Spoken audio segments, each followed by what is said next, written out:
R2, we're back, of course, talking FF7, also Final Fantasy 16. We've been talking about the Final Fantasy series and Xbox on the channel for quite a long time. Maybe as far back as 2015 when the remake project was first revealed, but definitely as like recent, I guess, as like 2019, since like the re-reveal of remake and talking about exclusivities and things like that. I've been an advocate, as I say on the channel a lot, for, you know, the series coming to Xbox, regardless of how much of the Xbox like fan base would actually play and buy these games. I just think everybody should be able to play them. It was kind of late last night, at least my time. Hamaguchi dropped a tweet as a screenshot of a tweet or something. I don't know. I couldn't find it on Phil Spencer's Twitter.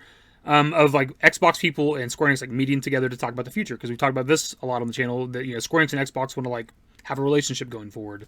So anyways, the tweet that Hamaguchi dropped says, "We had a great discussion with the Xbox team at Square Enix. Thank you, Phil Spencer, Sarah Bond, and Xbox team for coming." The actual screenshot, it says, "Great day getting the Square Enix and Xbox teams together to talk about our future plans. The team at Square had a big impact on our TGS broadcast this year, and we appreciate and value their support." So that by itself is kind of cool. We're seeing, you know, Xbox people and Square Enix people meeting again. They've done this before. I think at least like Phil Spencer for sure like went and visited Square Enix at one point within the last like several months. We talked about it before on the channel. But if you look at the picture itself, what's kind of interesting is you're seeing Kitase there, Hamaguchi, and Yoshida. Kitase being there, it makes a lot of sense. He's like a big dude at Square Enix. He's been a part of the franchise for like 30 plus years now, since like Final Fantasy Adventure and Final Fantasy V.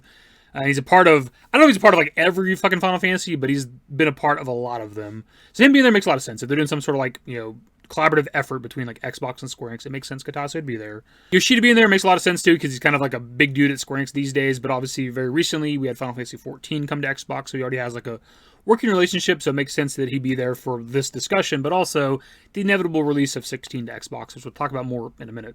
But the main one of interest for me is my boy Naoki Hamaguchi being there, because he really only works on, you know, the remake project, at least these days. Now, he has a history with the franchise. He's been there since 2006 with Final Fantasy XII, but he hasn't worked on like a ton of the games. It's Final Fantasy XII, the 13 trilogy, a little bit of something on 14, Mobius, and then it's FF7 stuff. You know, Remake, Rebirth, and then First Soldier. I see another reason why Hamaguchi would be there, unless it's to talk about FF7 Remake project-related shit coming to Xbox inevitably. I'm not saying it's happening anytime soon. It'd be kind of crazy if it did. But at the very, like, absolute latest, it'd be once the, you know, the remake trilogy's done, then they'll drop it on Xbox eventually.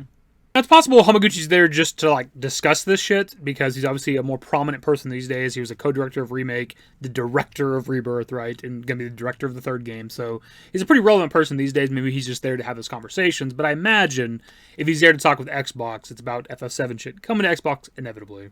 Which to me is not a surprise. I've been talking about that shit for literally years on the channel. And there's been doubters for some reason, like that swore for some reason that, you know, the remake project would never come to Xbox, which is weird. You see, like, it's different now. A lot of people seem to be in agreement that probably once it's done, the remake trilogy, they would come to Xbox. But there's definitely a point where people swore it would never happen, which I don't understand, because inevitably every Final Fantasy comes to Xbox. If it takes like a decade plus, like Final Fantasy XIV or whatever, just eventually every game hits Xbox, even if it takes a long ass time. There's always kind of the basis of my argument when we talk about that shit. We definitely looked at like leaks and rumors and just things like that about, you know, the potential of remake games coming to Xbox, which obviously have never come true at this point. But kind of the basis of everything I talked about was, well, here's this game. It was a PlayStation exclusive for this amount of time, and it eventually hit Xbox here. As for 16 coming to Xbox, I was initially going to talk about Yoshida being in that picture and that being the only reason he was there, but obviously he could be there for Final Fantasy XIV. He could be there for just like the relationship of Square Enix and Xbox, because he's already kind of has that with like Phil Spencer and Xbox and shit. But actually, if you go back a few days, we looked at an interview with Video Games that Yoshida did. We talked about the Final Fantasy IX stuff, where he's kind of alluding to the 9 remake and how it would be like a big project. It might not be a singular release. And actually, in that same interview, he actually talks about 16 coming to Xbox, and I just didn't see it. To be fair, that was a Final Fantasy IX focus video, and I was just there for the Final Fantasy IX stuff. I didn't even read the article, which normally I do. Normally I would skim the whole article just to make sure there was something else worth talking about, but I just wanted to focus on the Final Fantasy IX stuff. But because I didn't read it, I missed out on the part where he talks about 16 and Xbox. But it's better that it goes in this video anyways. So he's very simply asked, do you have any news on the Final Fantasy XVI Xbox port? Yoshida says, of course we did announce the PC version of the game, so looking towards the Xbox version, we do want to release it on Xbox.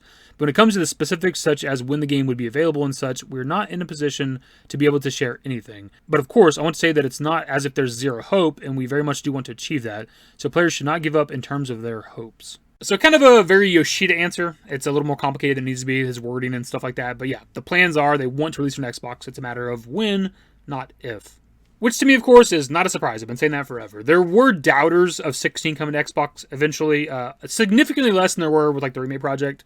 But there were people that, you know, didn't think it'd ever happen. Which is weird because out of the two, the 7 Remake project or 16, like 16 is fucking guaranteed. That one was 100% coming to Xbox eventually.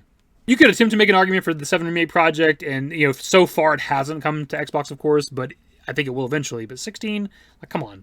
Of course that was hitting Xbox. Also with this interview, Yoshida was asked what his favorite minigame was across all of Final Fantasy, and he mentioned snowboarding from FF7, which is kind of cool. We always love to see FF7 get some love.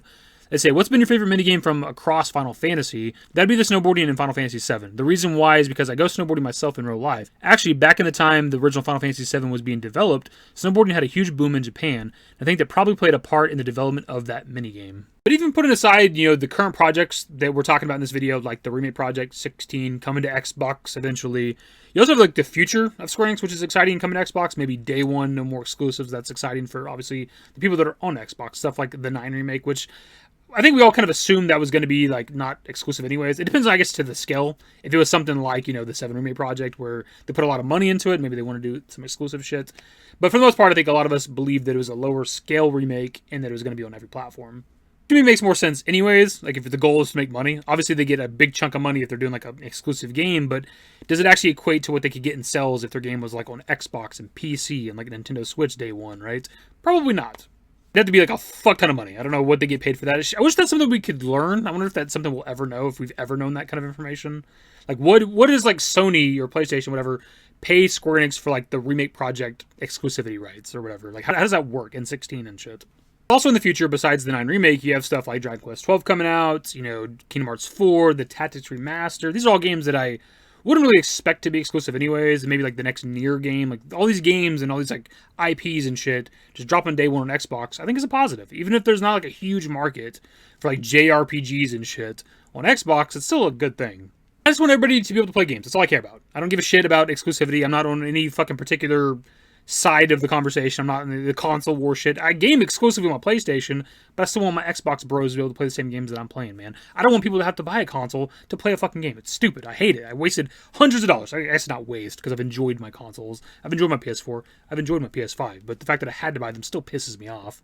That's really kind of it for the video, though, my dudes. It's just, a meeting from Square Enix and Xbox here very recently. Hamaguchi was there, Kitase was there, Yoshida was there. That's very exciting.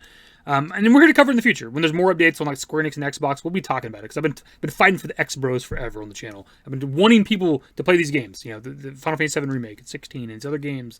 That's kind of it, actually. Forspoken? Do you guys want Forspoken on Xbox? I wouldn't even take that shit if it was free. Anyways, we'll talk about it more in the future when there's updates. That's the video. Subscribe to the channel if you guys are new. Social networks in the description below. Follow me on Twitter, @DavidYT. That's it. Bye. Used to care what people thought, but now I care more, and nobody out here's got it figured out. So therefore, I've lost all hope of a happy ending, depending on whether or not it's worth it. So insecure, no one's perfect. We spend it with no shame. We blow that like Coltrane. We in here like Rogaine, or leave it like Cobain.